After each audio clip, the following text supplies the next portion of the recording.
Hello and welcome to Alive News. I am Tanti Azar. The headlines. Inec speaks on cancelling 2023 presidential election.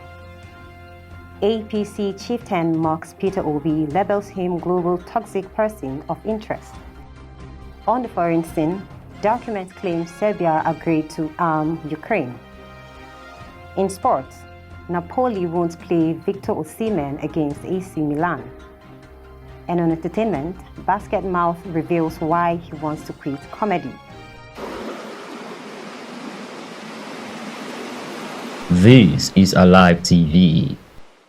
And now the news in detail.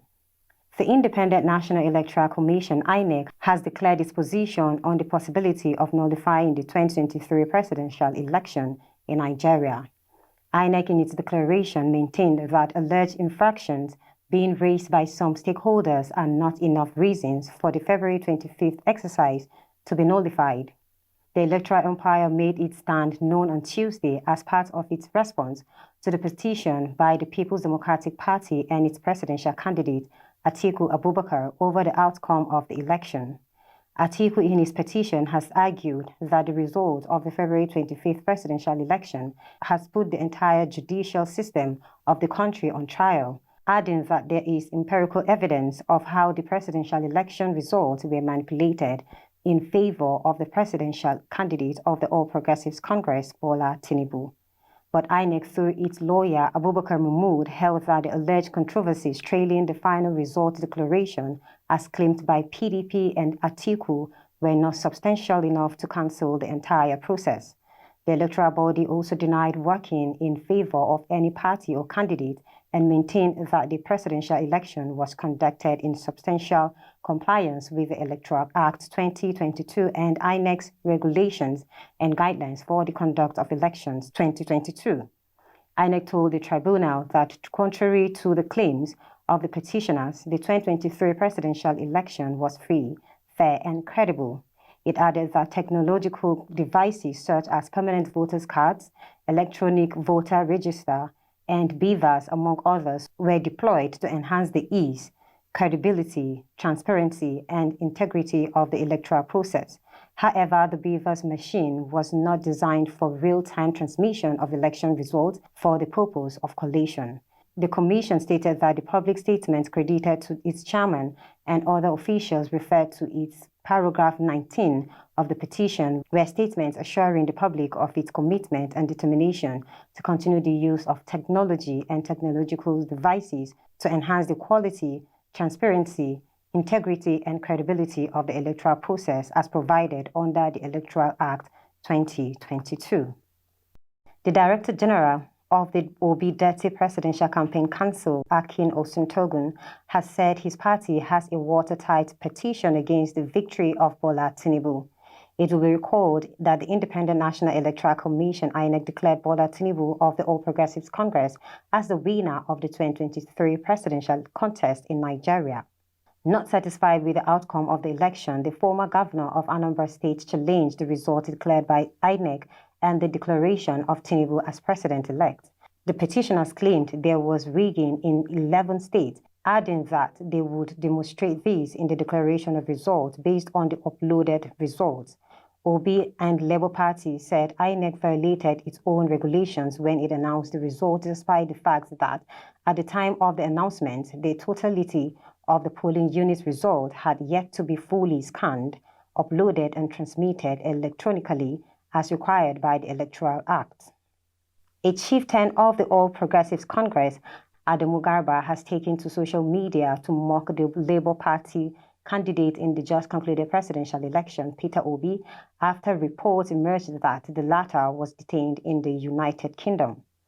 Obi was detained and interrogated for hours by immigration officials at Heathrow Airport in London on April 7, 2023. The Labour Party Presidential Campaign Council confirmed this in a statement on Wednesday, signed by the head of Obi Dirty Media, Diran Onifadi. The Campaign Council said the former governor of Anambra State was wrongly detained over offences allegedly committed by an impostor who is still at large. The statement also stated that the impostor of Obi might commit various crimes that would lead to the arrest of the flag bearer in the United Kingdom for duplication.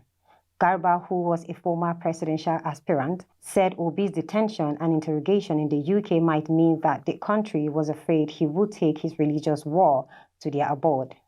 Reacting to the development, Nigerians condemned the impersonation of the former Anambra governor, noting that whoever was behind such hideous act was doing a great disservice to Nigeria and the Nigerian people.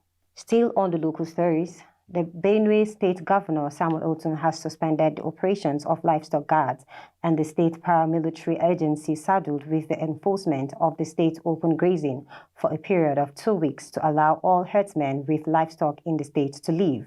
Otun disclosed this at the end of the State Security Council meeting after over 130 persons were gruesomely killed across the state within 1 week. He said the suspension was to show a good faith to all those who claimed to have come into the state without knowing there is open grazing prohibition and ranches establishment law of 2017 that is only anti-grazing. He also said security agencies in the state have confirmed the receipt of the President, Major General Muhammadu Buhari retired directive to fish out perpetrators of the mass killings across the state. He beseeched the security agencies to act fast on the matter in order to bring victims of the attack some form of justice. On the foreign scene, Serbia, the only country in Europe that has refused to sanction Russia for its invasion of Ukraine, agreed to supply arms to Kyiv or has sent them already, according to a classified Pentagon document. The document is a summary of European government responses to Ukraine's request for military training and lethal aid or weapons, was among dozens of classified documents posted online in recent weeks in what could be the most serious leak of U.S. secrets in years. Serbia's Defense Minister Milos Vucevic dismissed the intel as untrue in a statement on Wednesday. Serbia did not nor will it be selling weapons to Ukraine or the Russian side, Milos says. In sports news, Napoli President Olerio De Laurentiis has announced that the club's talisman, Victor Osimhen, won't be fit enough to play the first leg of the Champions League quarter-finals round against AC Milan later tonight, April 12. Victor Osimhen, who is currently the top scorer for Napoli and in the Italian Serie A so far this season, has been sidelined since after the March international break.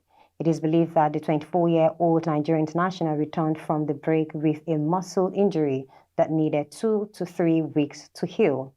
Osimhen has been very instrumental in the rise of Napoli in both the Italian Serie A and the UEFA Champions League. With his help, the Italian side got to the quarter-final stage of the European competition for the first time in the history of the club. Now on entertainment news. Nigerian comedian Bright Okocha, popularly known as Basket Mouth, has revealed why he wants to quit comedy. Recalled in 2022 that the multi-talented entertainer revealed his intention to resign from the comedy industry in a few years' time. While featuring on the Honest Bunch podcast with media personality Nedu, Basket Mouth says he is dumping comedy to focus on creating his own industry. According to him, he no longer wants to be part of the current industry, the reason he has explored different forms of entertainment. Basket Mouth says he has also engaged in MC jobs but decided to quit because he wasn't enjoying it and had sometimes struggled with it. The comedian added he also stopped doing stand-up comedy and event anchoring 6 years ago, but many people didn't notice. This is all we have for you at this hour. Thanks for watching and do have a great day ahead.